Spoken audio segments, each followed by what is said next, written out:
This is part 3 of my kettlebell swing tutorial. In part 3, you'll learn 2 drills that will help you build good technique leading up to the swing.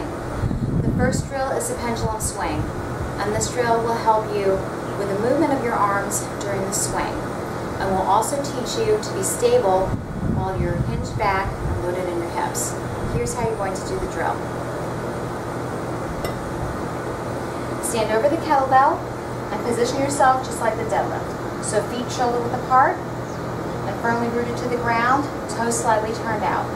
Now go ahead and hinge your hips back, reach down for the kettlebell, and deadlift the kettlebell up until the handle is above your knees. Now at this point, you should be sitting back into your heels. You should feel the stretch in your hamstrings, and your back is going to be long and neutral. Now you're going to push this kettlebell back between your legs using your lats, and then you're going to allow your arms to naturally swing forward. So here's how it's going to look.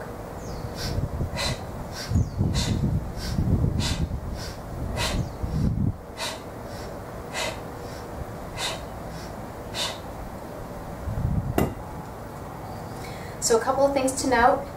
When you push that kettlebell back between your legs using your lats, you want to make sure that your arms come in contact with your torso and with your inner thighs. You also want to make sure that you match your breathing with the arm movement. So as your arms are swinging back, you're inhaling, and as they swing forward, you're exhaling. So I'll do another set.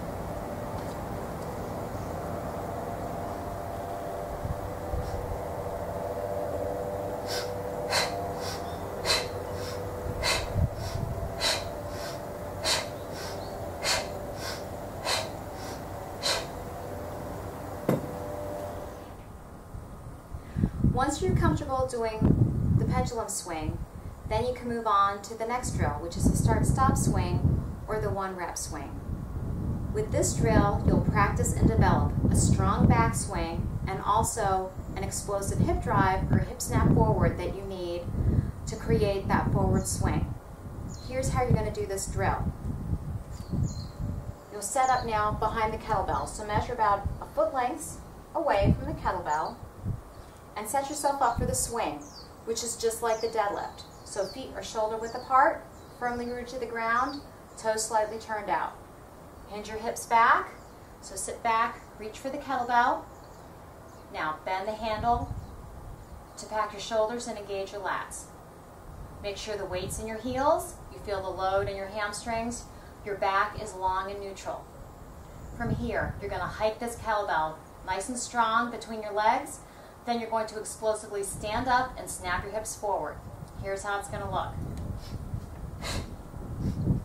And then you'll set the kettlebell down.